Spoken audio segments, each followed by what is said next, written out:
Hola, buenas tardes a todos, ¿cómo están?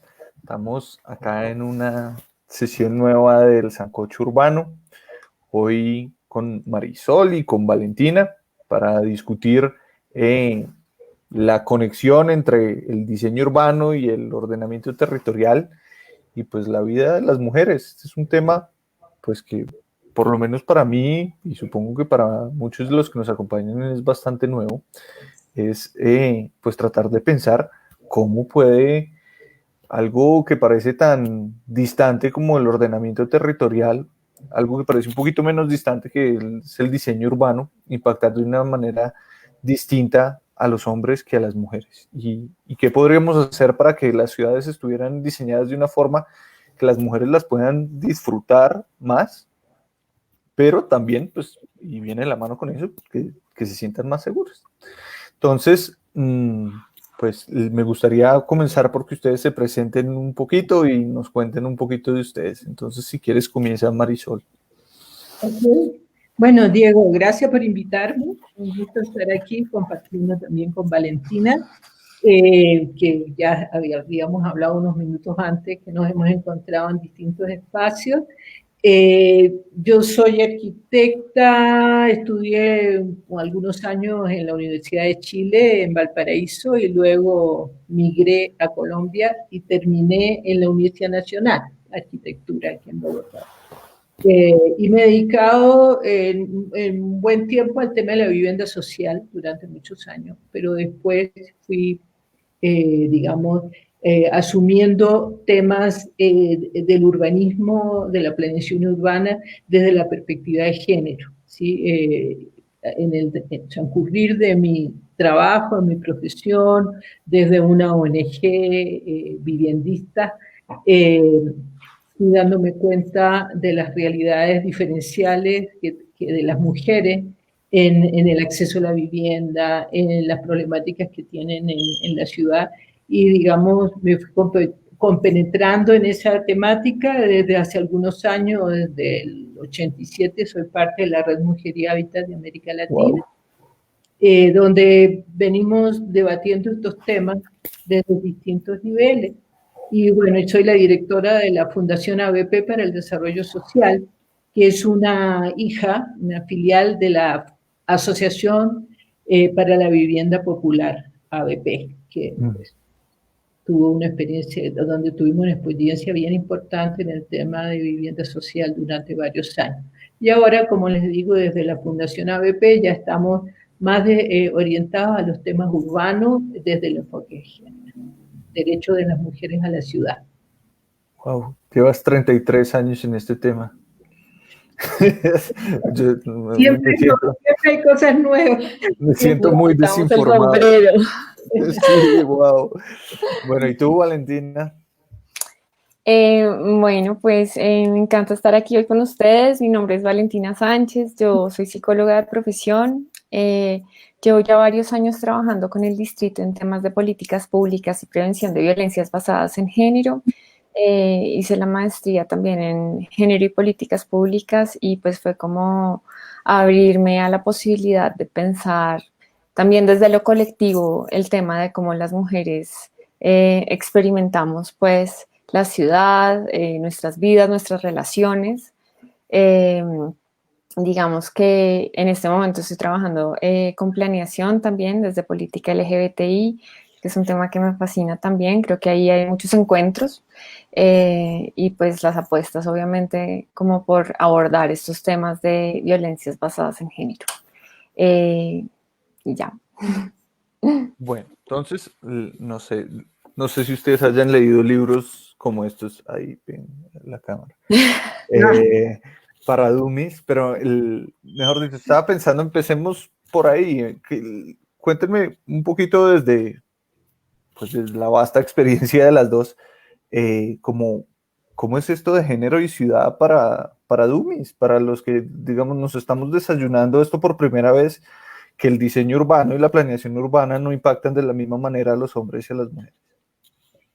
Bueno, mira, la raíz de todo es la división sexual del trabajo.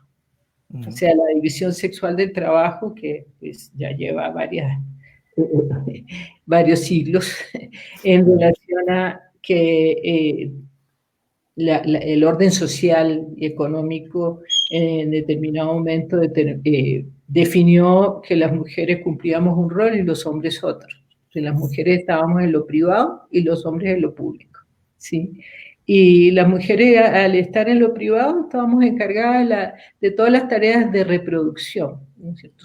Además de tener los hijos, las hijas, en cuidar la vida, ¿no? La reproducción de la vida. Pero eso fue cambiando con el tiempo. Las mujeres, después de las guerras mundiales, ¿sí? Las mujeres salimos, y también gracias a las luchas de las primeras feministas que empezaron a cuestionar esa realidad, ¿no? Los hombres solo en lo público, las mujeres solo en lo privado. Las mujeres empezaron a salir a lo público y eso lo ayudó, por supuesto, el tema de las guerras mundiales, que cuando los hombres estaban en la guerra, las mujeres tuvieron que salir a trabajar. Y después las mujeres ya vieron que no necesariamente tenían que volver a la casa, ¿sí?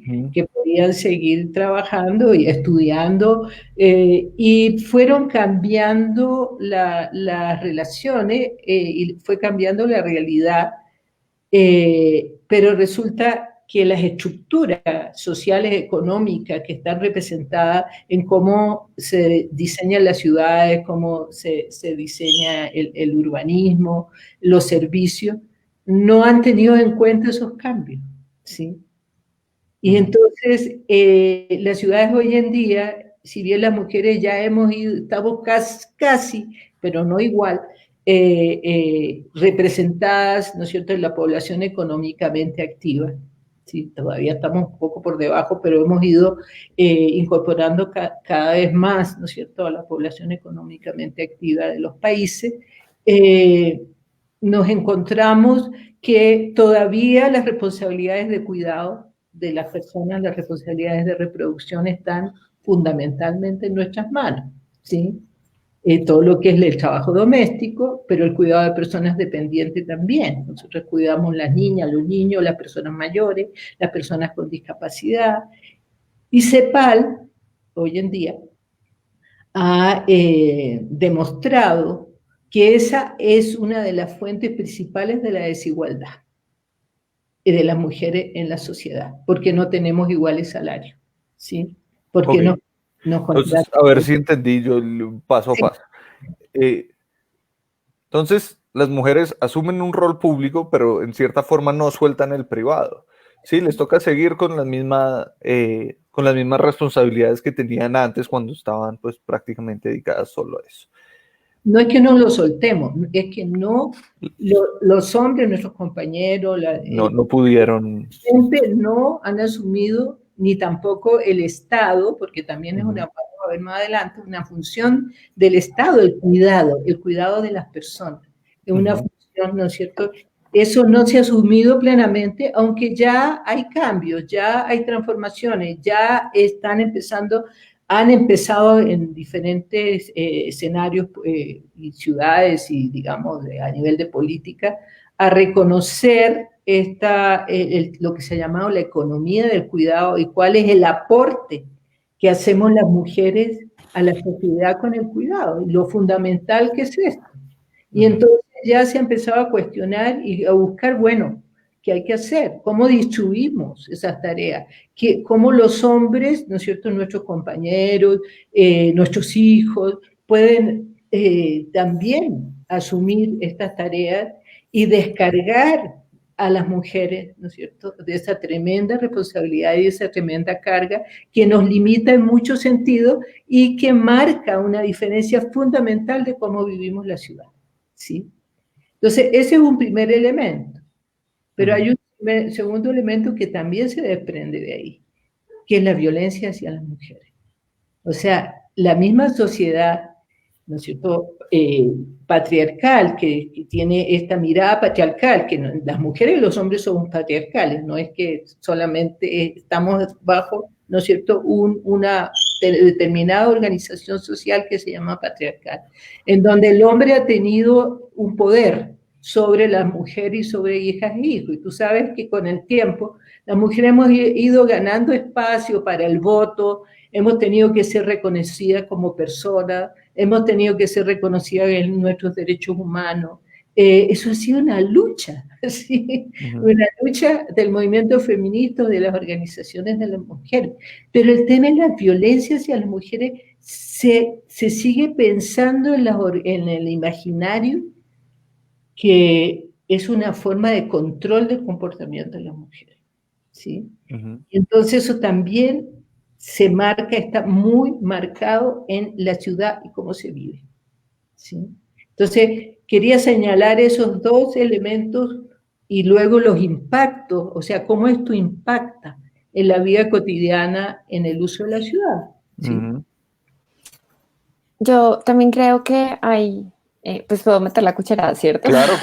Yo estoy apuntando acá para ver cómo les pregunto más cosas después, pero sí. Hay una cosa que me parece muy interesante y es que cuando uno piensa en la ciudad, pues porque claro, uno, de pronto los que nacimos acá, pues sencillamente entramos a este espacio y ya está. Pero una pregunta muy interesante que uno puede hacerse es, bueno, pero estas ciudades, ¿qué? ¿De dónde salen? ¿Se construyen solas? Las ciudades no se construyen solas, las ciudades las construimos las personas ya. Y entonces, justamente en ese orden de ideas, si tú piensas, son las personas las que construyen, diseñan, planifican. Pero ¿y qué pasa si las personas que han construido, diseñado, planificado, que tienen poder de decisión, fíjate, han sido principalmente hombres? Por estas razones que ya mencionaba Marisol. Si la estructura, digamos, de la organización social se había dado de un orden particular en donde los hombres detenían más poder de decisión y más poder en general, porque es un asunto de poderes. Y las mujeres estábamos de alguna u otra forma, y creo que todavía desafortunadamente estamos en ciertas formas relegadas a una relación de subordinación, pues entonces, claro, el diseño de las ciudades también va a partir de ese orden social desigual, ¿sabes? Y es el problema, que entonces cuando uno piensa en la ciudad, porque ya está como entidad, como espacio, pues muy pocas veces se pone a pensar, oigan, pero ¿qué personas construyeron y desde qué mirada o para qué personas construyeron las ciudades? Entonces creo que ahí es como el punto de encuentro en donde uno dice, claro, los ordenamientos sociales, lo que ha dictaminado las estructuras que en teoría feminista conocemos con las estructuras patriarcales, ¿cierto? En últimas termina también reflejándose en una forma de comprender la ciudad, priorizar ciertas cosas, ciertas figuras, ciertas referencias culturales de la ciudad, la distribución de los espacios. Dame ejemplos de cómo eso pasa, ojalá en Bogotá.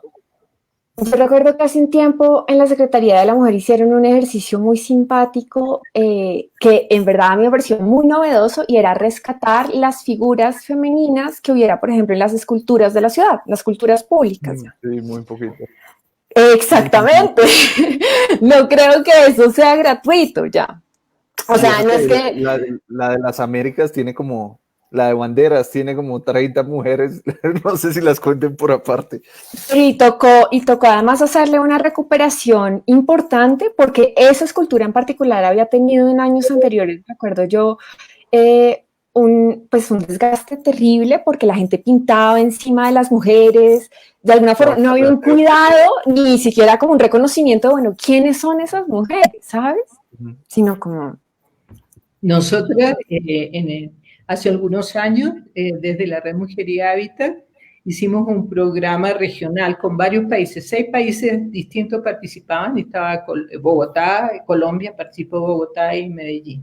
Y una de las iniciativas que se llamaba Ciudades Seguras para las Mujeres, justamente, una de las iniciativas fue poner unas mujeres en diferentes materiales, en el caso nuestro le hicimos metálicas, en otros países le hicieron en Medellín de madera, pero de tamaño grande las pusimos en diferentes esquinas en la ciudad, las pusimos a ver qué pasaba. Mira, todas las rayaron con obscenidades. a todas las figuras de mujeres que instalamos las rayaron con las peores obscenidades, ¿sí? Entonces, eso es como es la imagen de la mujer en lo público. Es que la imagen de la mujer en lo público es transgresora. Muchos hombres la sienten como una transgresión, y eso justifica la violencia.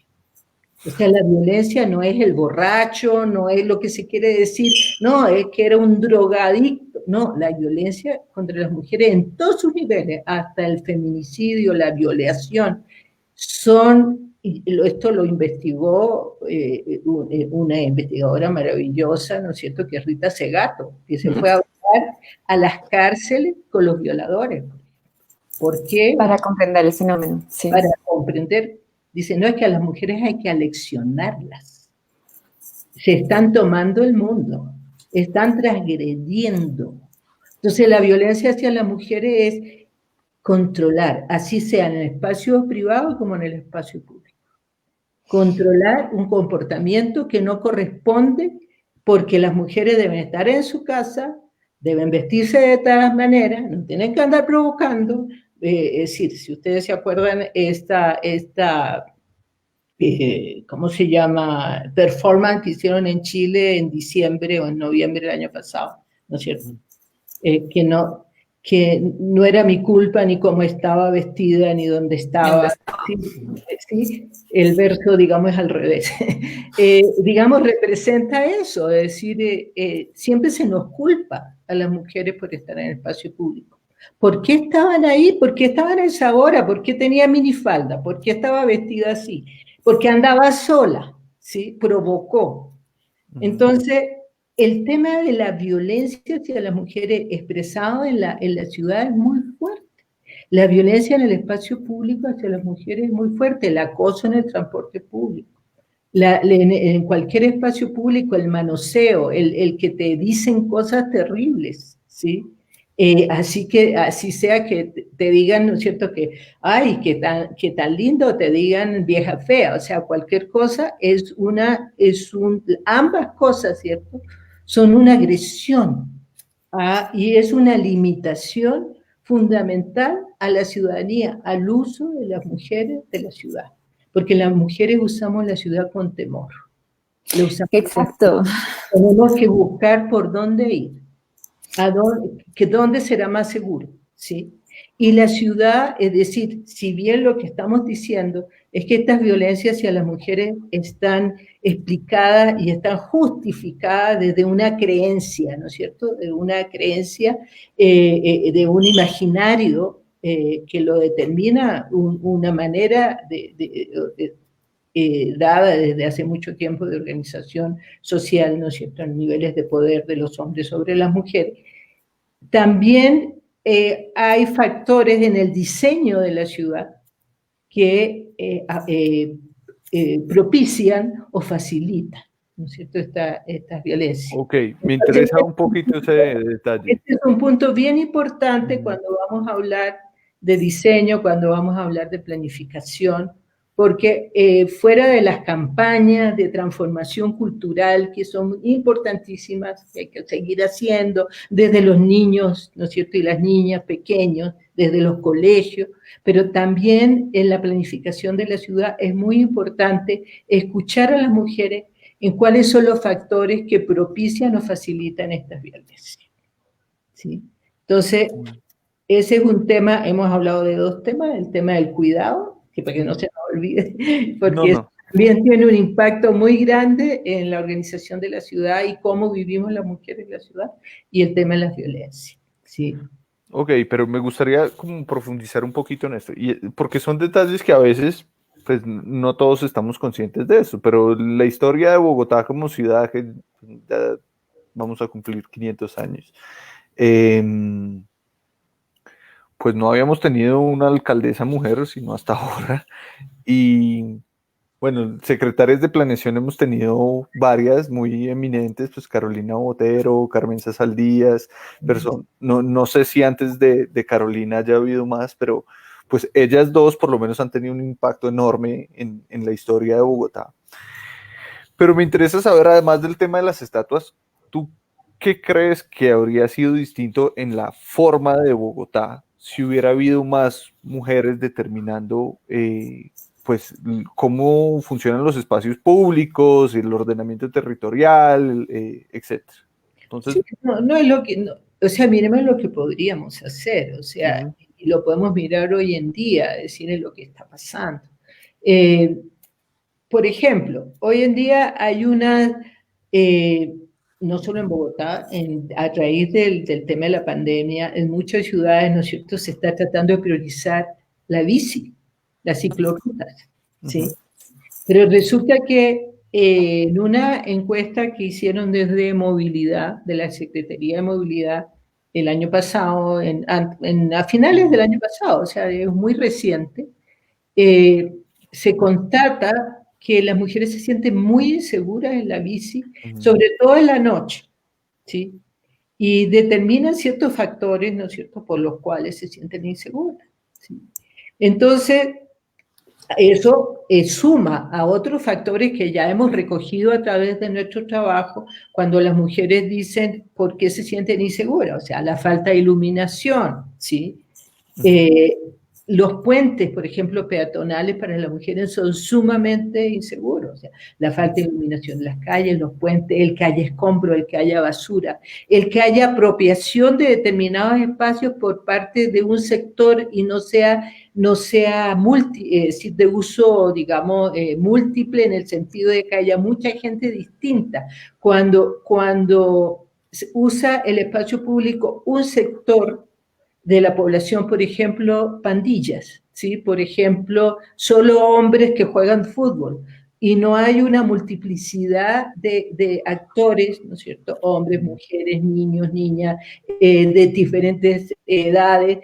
Eso también da una sensación de inseguridad, sí, da una sensación de inseguridad. Entonces, si me vuelvo el tema de la arborización o no arborización, el tema de que haya señalización, el que puedas tener andenes transitables, ¿sí? Son factores que tú puedas correr con facilidad, que puedas moverte con agilidad y que no tengas que ir haciendo quites a los huecos, ¿no es cierto?, a los escombros, todos esos son factores que ayudan, digamos, a un uso más incluyente de la ciudad. Pero si ponemos el caso de la bici, las mujeres usamos la bicicleta hoy en día, que es una necesidad, o sea, cada vez las ciudades están dándole más prioridad por el tema del contagio en el transporte público a la bicicleta. Pero las mujeres seguimos usando la bici, aunque se ha duplicado en los últimos años, seguimos usándola en mucho menor proporción que los hombres, porque nos sentimos inseguras, ¿sí? Nos sentimos inseguras. Entonces, una ciudad, ¿cómo sería una ciudad que, no es cierto, atendiera esto? Sería una ciudad donde se propiciara el uso de la bicicleta en condiciones seguras, donde digamos, hubiera más una iluminación adecuada en todos los barrios, en donde el tema de peatonales, ¿no es cierto?, el uso de los peatonales, las mujeres usamos fundamentalmente el trayecto a pie y el transporte público, más que los hombres, ¿sí? Entonces, es muy importante la atención que se deba dar a todas las rutas peatonales que sean agradables, que sean, cierto, con la arborización necesaria que también deje ver, que tenga señalización, que tenga un buen pavimento, que no esté, como te decía antes, llena de escombros o de huecos, ¿sí? Que tú sepas dónde estás ubicado, ¿no es cierto? Y que sepas para dónde ir, dónde tienes transporte público, que haya institucionalidad. Ese es otro factor, que haya presencia institucional, ¿sí? Tanto de los CAI como de la institucionalidad, digamos, de la ciudad, donde tú puedas recurrir, donde te sientas amparada, ¿sí? Son algunos, ¿cierto?, de los factores que tienen mucha importancia en relación a la seguridad de las mujeres en la ciudad, ¿no? Porque hay que atender, hay que saber, hay que escuchar cómo usan las mujeres la ciudad, por qué la usan así, cuáles son las necesidades para poder en los planes urbanísticos, en las cartillas de urbanismo, de diseño de espacio público, en la planificación de la ciudad. Tener en cuenta esas condiciones y siempre poner el tema de la seguridad ciudadana como un factor fundamental del diseño. Fíjate que cuando hablamos de seguridad ciudadana, siempre se piensa en los robos, robos a la propiedad, robos de vehículos, bueno, los robos de celulares, se piensa en las riñas, ¿no es cierto?, que fundamentalmente afectan a los hombres en situaciones delincuenciales o en asaltos, pero no se piensa en este tema de la violencia hacia las mujeres. Se ve como un tema aparte, ¿sí?, que lo tiene que atender algún sector social por ahí. Y no se ve ligado con lo que es una política de seguridad, ¿sí? Y la política de seguridad tiene que estar no solamente ligada a que haya policía, tiene que estar ligada a cómo se diseña la ciudad, cómo es de amable y transitable una ciudad, ¿sí? Tiene mucho que ver con eso. Dale, Valentina, cuéntanos un poquito, volviendo a la pregunta original también, cómo sería distinta una ciudad si hubiera tenido pues como más mujeres a la cabeza, pero si quieres hablar de este tema de la seguridad también. Yo creo que hay dos elementos, estoy muy de acuerdo con lo que planteaba Marisol, porque yo se identificaba como dos elementos principales para abordar cómo sería una ciudad pensada también para las mujeres. La primera tiene mucho que ver con el tema de seguridad, pero creo que no solamente en términos como de las violencias, sino de lo que implica que las mujeres todo el tiempo nos sintamos en riesgo de estar en las calles, ¿sabes? Después hablaremos de pronto un poco del tema de violencia intrafamiliar, porque entonces hay sí riesgo en las casas, riesgo en la calle, y entonces es riesgo permanente en todas partes, ¿no? Pero sobre esto a mí me parecía muy importante como retomar el hecho de que si las mujeres no nos sentimos tranquilas transitando solas, porque es que solas no significa pues que entonces alguien tenga que acompañarnos, ¿sabes? Y ese quiebre, digamos, como a nuestra posibilidad individual de disfrute y de goce de la ciudad implica también una limitación en nuestra autonomía, en lo que nosotros experimentamos en nuestras vidas, ¿ya? Y eso es un punto también central del tema de seguridad, que no se puede, digamos, desligar de lo que ya mencionó Marisol y, digamos, de todo este nuevo, además, como un auge en el diseño, como de el environmental design, así como para la prevención del crimen, digamos, como todo lo que es espacios diseñados y pensados para prevenir situaciones tanto de delitos como hurtos de celulares, etcétera, y todo lo que mencionó Marisol, y las violencias contra las mujeres, que también, digamos, como que tienen unas particularidades. Pero hay otra cosa que a mí me parecía importante, que ya lo habíamos tocado, y era el tema del cuidado, pensando, por ejemplo, en temas de transportes públicos. Y no solo el tema del acoso, sino las mujeres tenemos una vivencia diferente de las ciudades, porque también en esos cuidados hacemos cosas muy diferentes dentro de la ciudad para movilizarnos. Entonces, mientras que de pronto los hombres se pueden levantar, bañar, vestir, salen al trabajo y vuelven, las mujeres muchas veces tú ves y tienen que primero dejar a los niños al colegio, luego van y hacen los recados, vuelven a la casa, luego sí salen a trabajar, luego vuelven, y este tipo de formas de movernos que nosotros llamamos como multinodal, porque tiene muchos pequeños nodos, también tiene mucho que ver con cómo nos movemos. Entonces, por eso Marisol decía, las mujeres nos movemos mucho en transporte público y caminando, justamente porque esas son las pequeñas interacciones que tenemos que hacer en la vida cotidiana durante nuestro tiempo para cuidar a los demás, ¿ves? Entonces, si la ciudad se pensara en eso, uno podría decir como, bueno, ¿qué habría, por ejemplo, en términos de transporte público que hacer para reconocer que las mujeres no nos movemos simplemente de un lugar a otro y de vuelta,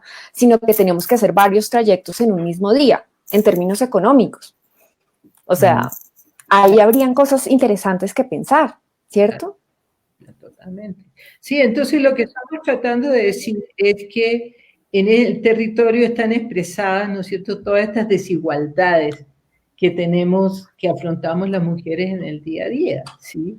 Porque están diseñadas, como bien decía Valentina al principio, están diseñadas desde la óptica masculina, del espacio, de salir de la casa, ir al trabajo y volver. Entonces el transporte... De lo productivo, no de lo reproductivo. No de lo reproductivo, exactamente. A lo reproductivo no se le ha dado la verdadera importancia. El cuidado de la vida no se le ha dado que hoy en día ha tomado, ¿no es cierto?, una importancia esencial.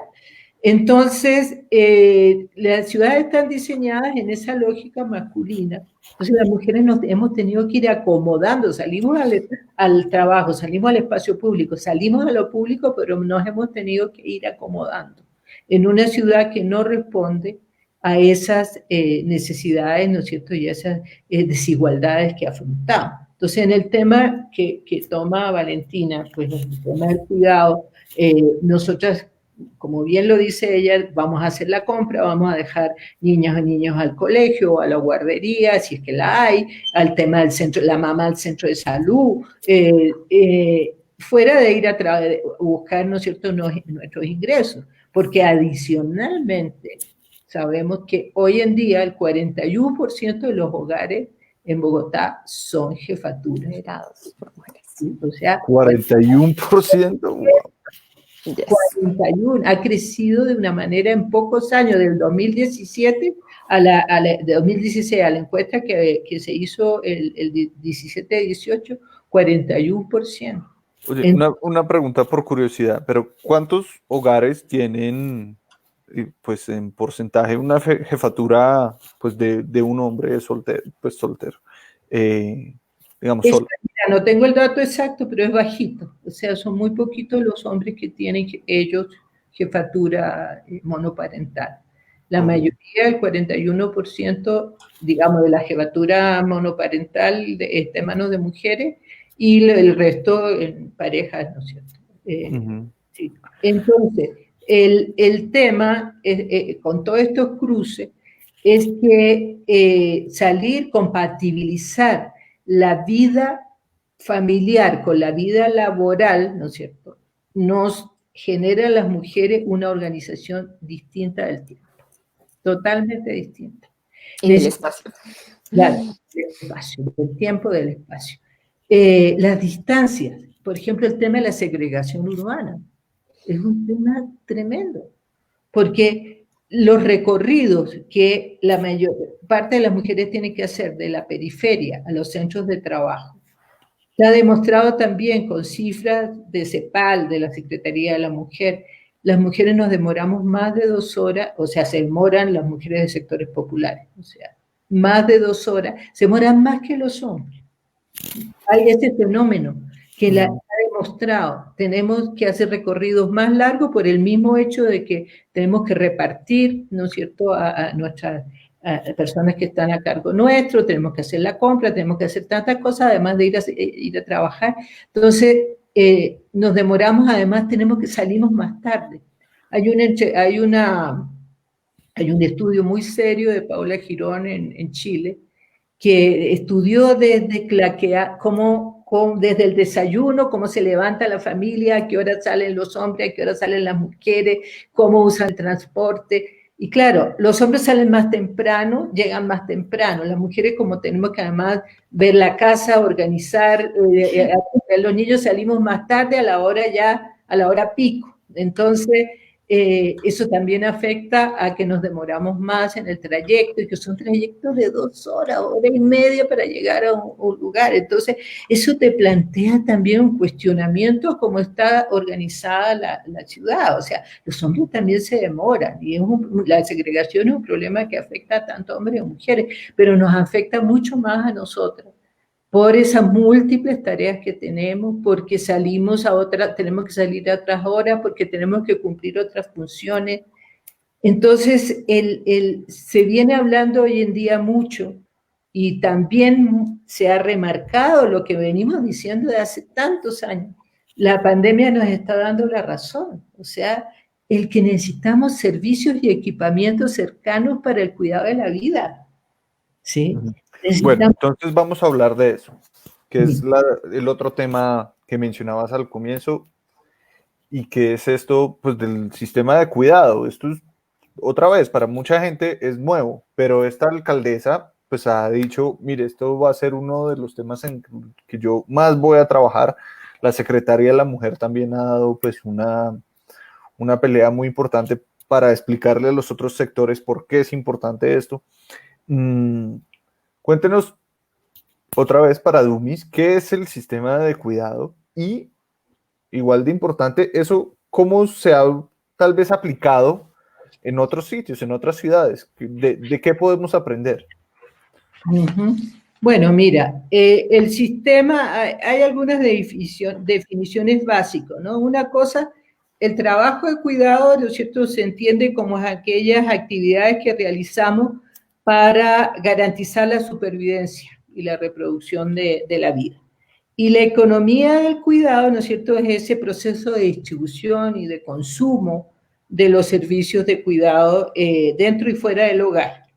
Y, digamos, está demostrado que las mujeres, también con cifras, trabajamos fuera del trabajo, digamos, productivo que ya realizamos, trabajamos 2.41 horas al día más que los hombres en tareas, de estas tareas que decimos de cuidado de la vida. Entonces, estamos más recargadas, tenemos más trabajo, ¿sí? Entonces, el sistema de cuidado, que ya empezó a hablarse de ese sistema a raíz de la ley 1413 en Colombia, que la promovió Cecilia López, la ley lo que mandó es a medir, justamente, a medir cuántas horas trabajan los hombres, cuántas horas trabajan las mujeres, en qué trabajan las mujeres, en qué trabajan los hombres.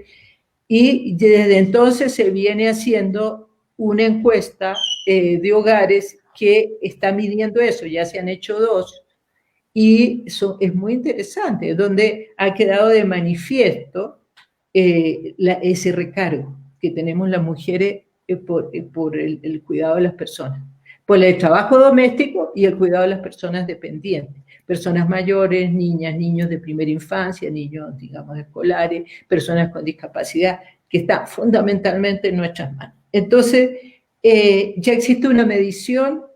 ¿Cómo se puede afrontar esta situación? Porque, como te decía antes, tiene un impacto muy importante en cómo vivimos las mujeres en la ciudad, en los tiempos que gastamos, los esfuerzos, en fin. El sistema en sí lo que busca es responder a una, digamos, un principio que definió una investigadora también del tema que se llama Diane Elson, que decía la necesidad de reconocer, redistribuir y reducir las tareas de cuidado que realizan las mujeres, ¿sí? Para poder nivelar, para poder para que las mujeres tengamos condiciones de igualdad en el acceso al trabajo, en el acceso al estudio, en el acceso incluso a la recreación, ¿sí? A la formación personal. Y no tengamos, ¿no es cierto?, ese recargo. Entonces, eso ella dice es una responsabilidad, el reconocimiento, la redistribución, la reducción, es una responsabilidad de la familia, pero también del Estado y también del mercado, ¿sí? Y entonces, el sistema de cuidado lo que regula es eso. ¿Y cómo se puede regular? Es a través del, digamos, generar los servicios necesarios que puedan aminorar esas cargas, ¿sí?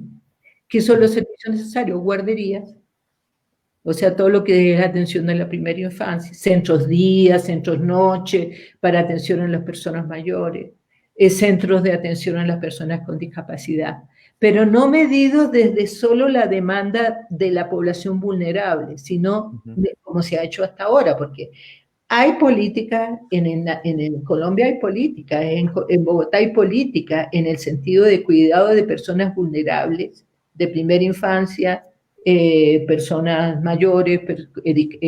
No miden el impacto sobre la persona que... Claro, no miden la demanda que las mujeres tienen. Entonces ya hay una constatación también que todos estos servicios existen mal distribuidos.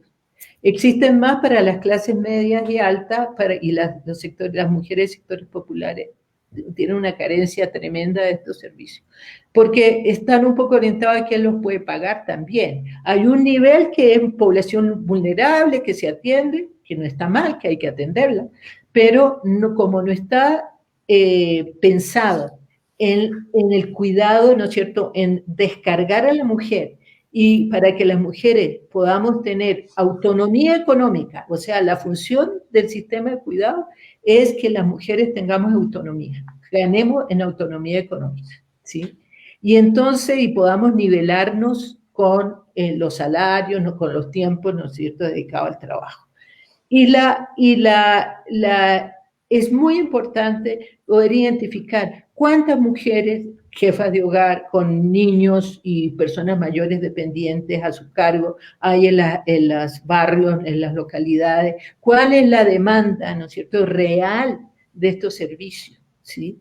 Entonces, una cosa es la prestación del servicio, otra cosa es dónde se localiza y con qué criterios. Y los criterios deben ser justamente los criterios que deben estar planteados en la planificación urbana en relación a la cercanía, a determinada, ¿no es cierto?, distancia de recorridos entre la vivienda y los servicios y estos equipamientos, en cómo también se accede a pie o cómo se accede en bicicleta, también en la seguridad de estos espacios, porque si una mujer va con sus niños y se van a sentir atacadas, ¿no es cierto?, y se van a sentir inseguras, no los van a usar. Entonces, es muy importante combinarlo con el tema de la seguridad. Entonces, el tema del sistema de cuidado está orientado a eso. En el planteamiento que tiene el sistema de cuidado de la ciudad, que es muy interesante, está pensando que por UPZs se definan unos indicadores de cuántas guarderías, de cuántos centros de cuidado a personas mayores y discapacitadas deben haber, de acuerdo a la demanda, de acuerdo a la población, cómo se vincula esto con el transporte local, con las rutas barriales, que es otra demanda de las mujeres que dicen que las rutas del transporte público, como decíamos antes, no responde a esta necesidad, entonces como las rutas de transporte público, pero también la bici, también las rutas peatonales, facilitan, ¿no es cierto?, el acceso a los servicios de cuidado. Se está hablando de servicios móviles, porque fíjate que la normatividad de la ciudad a veces no permite instalar estos equipamientos, porque donde se necesita, la norma no lo permite, porque está estrictamente orientada a zonas residenciales o zonas comerciales y no permite este tipo de equipamiento. Entonces, también tiene que ver con la normatividad, pero mientras eso se resuelve, también se está pensando en servicios móviles, o sea, servicios que se puedan llevar a unos determinados sitios y después, ¿no es cierto?, recoger. Es bien interesante, o sea, y es un avance, un logro extraordinario. Ahora, en Uruguay, el sistema de cuidado ya está implementado hace tiempo. Uruguay es un país que tiene muy avanzado en el tema, ¿sí? No ¿qué han hecho distinto o así como que uno diga, uy, no había pensado en eso? No, es decir, justamente en la facilidad que ha dado en la dotación de equipamientos de cuidado. Y ahora nos contaban en un foro que tuvimos la semana pasada que están haciendo toda una transformación de las áreas centrales de la ciudad. Por ejemplo, expropiando todas las edificaciones y terrenos que no están siendo utilizados en los centros de la ciudad o están abandonados, ¿no es cierto?, por sus propietarios, esperando que se valoricen o quizás por distintas razones, para poder construir cerca de donde están los servicios la vivienda para mujeres cabezas de familia, por ejemplo, ¿sí?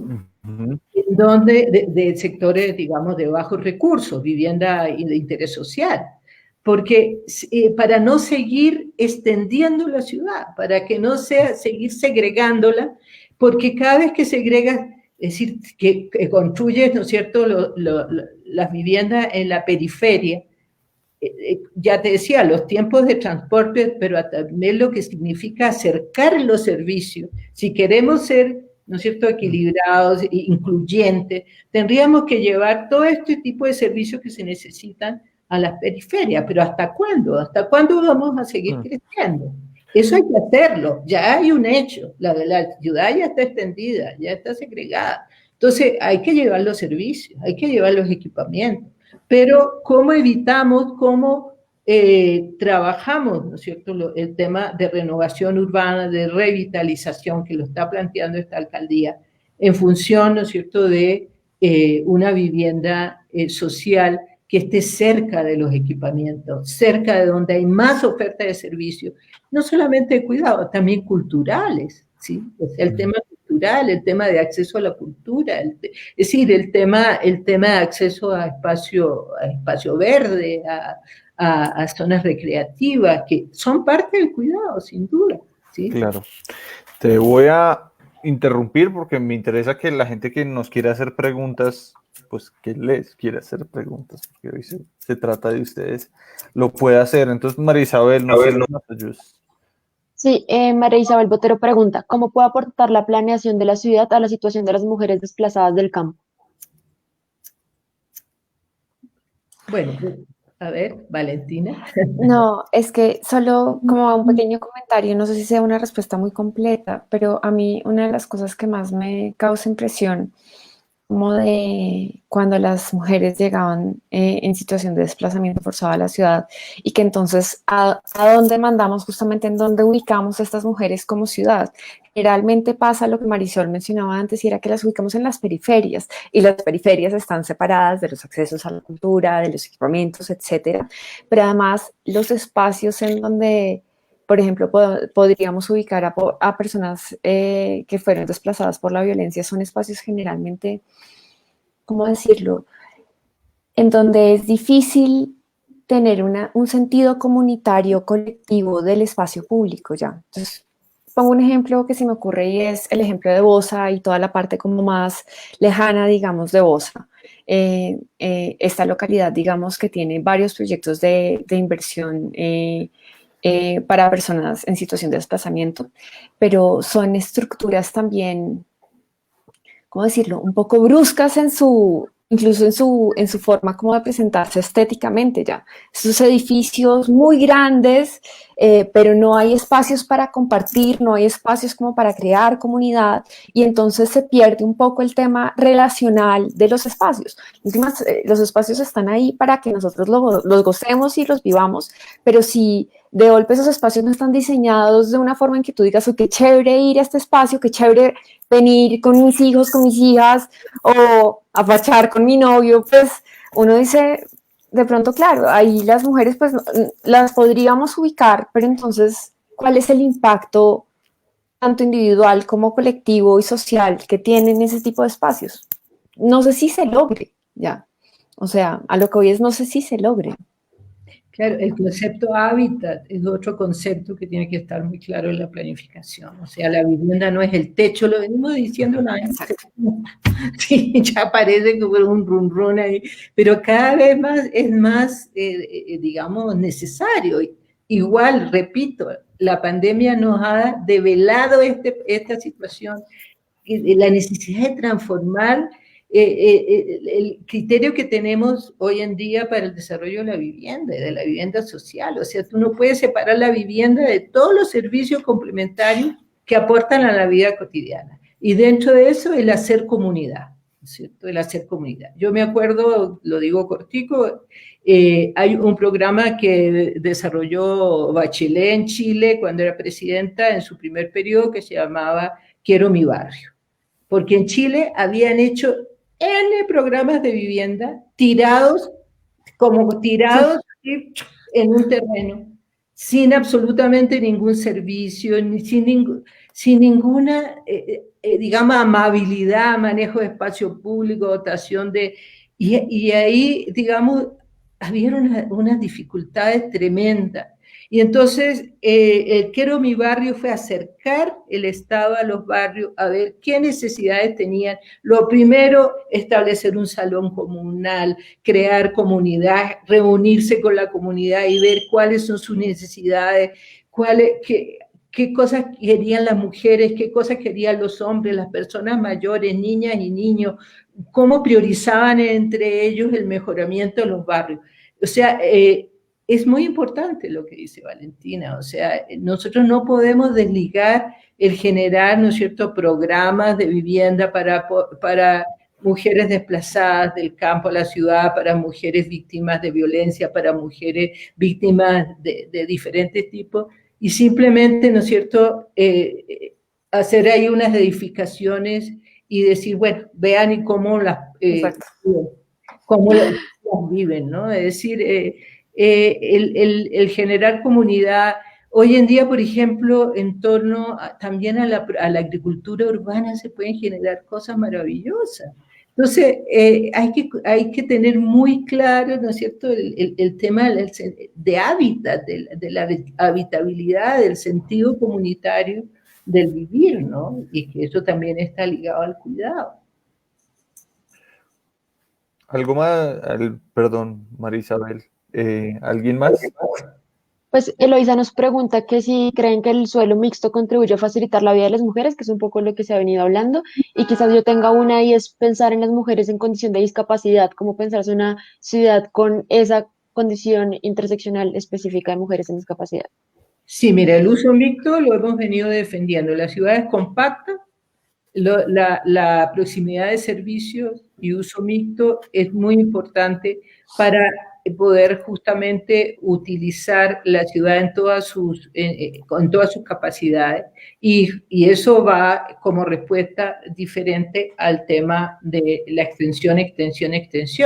Entonces, facilita muchísimo la vida de las mujeres por el hecho de tener los equipamientos, los servicios todos cercanos, ¿no es cierto?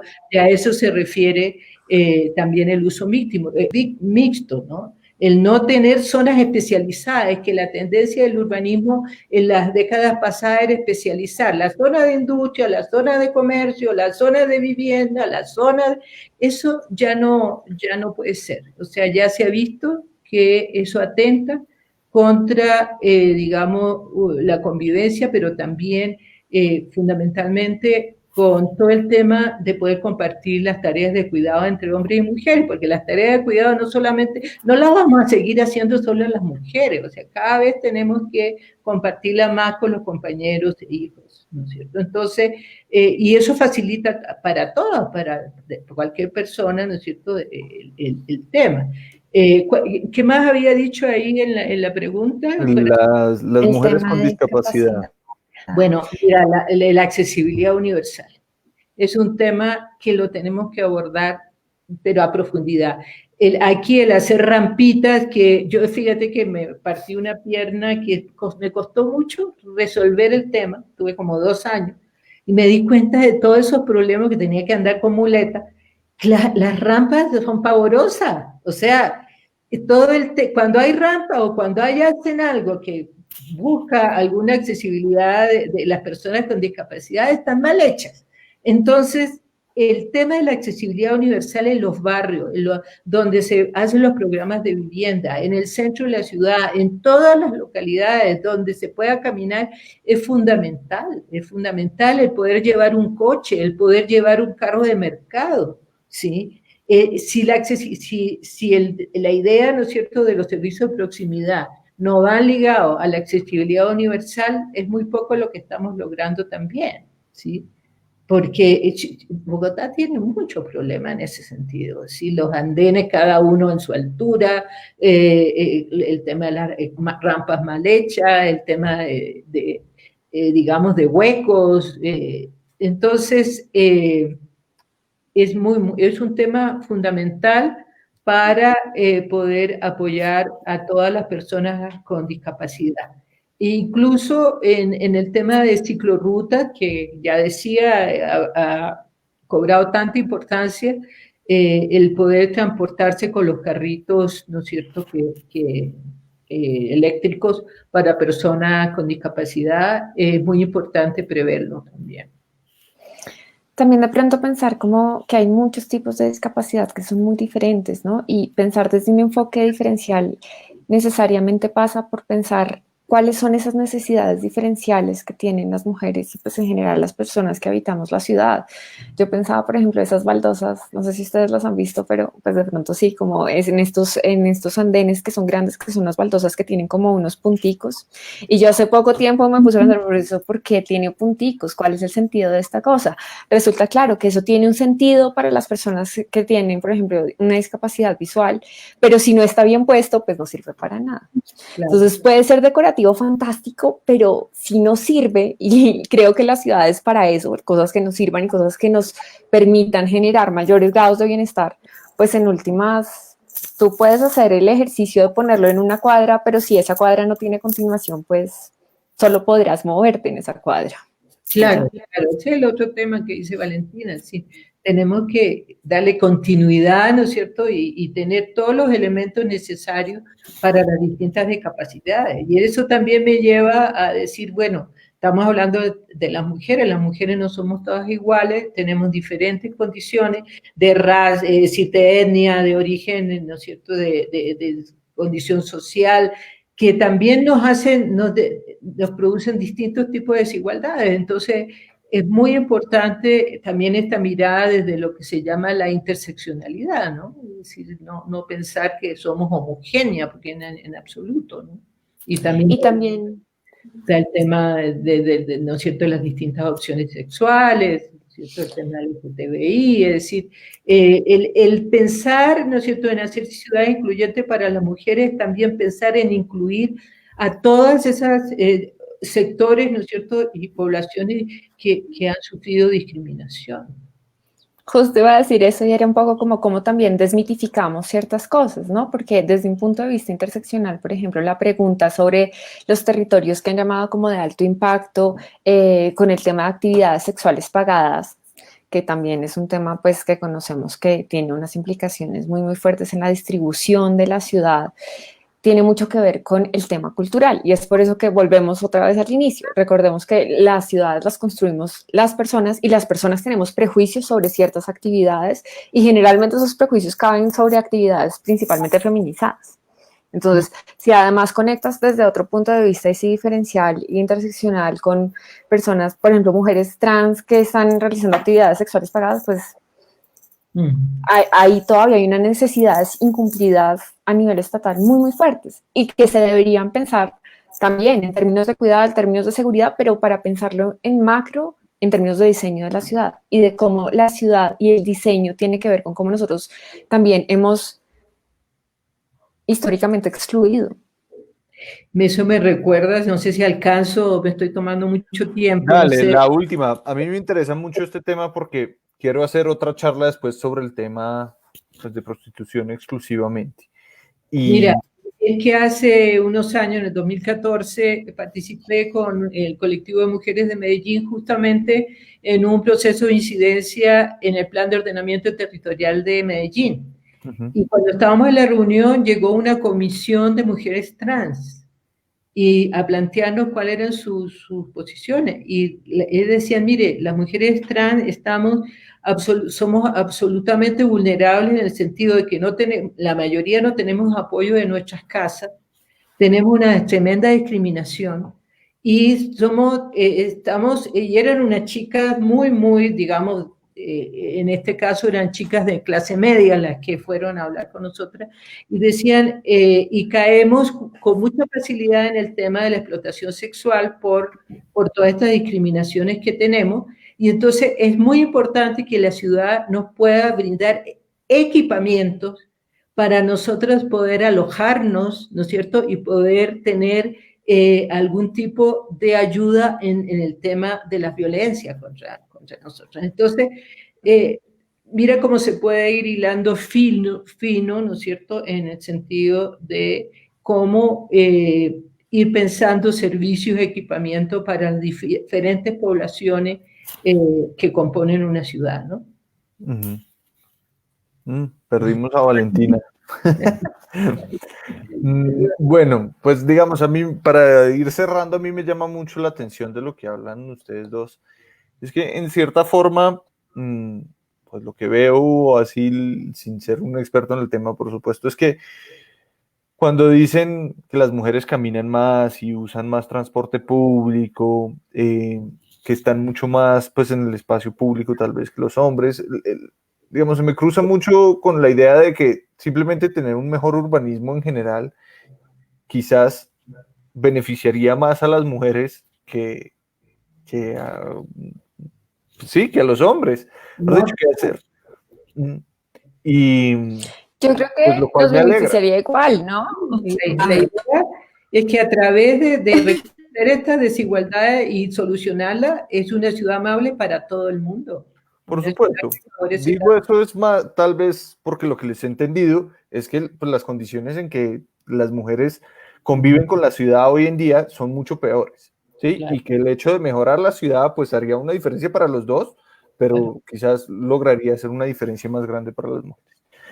Lo cual pues me alegra porque es una causa que me apasiona y si pues, podemos mejorar, contribuir a reducir estas diferencias, estas injusticias que han causado pues, años de una planeación un poco sesgada, me alegra mucho.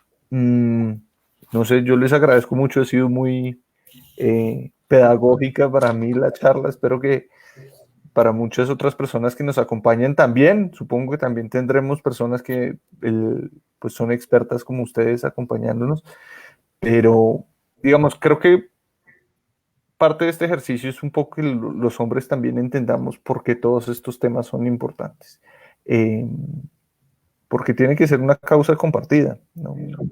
Sin duda. Así es, Diego. Entonces, les agradezco mucho haber sacado el rato para charlar conmigo. Espero volverlas a buscar pues a medida que se va acercando esta discusión del POT para que me sigan enseñando. Gracias. Muchas gracias. Gracias por la invitación. Chao. Bien, gracias. Adiós, Valentina. Que estés bien.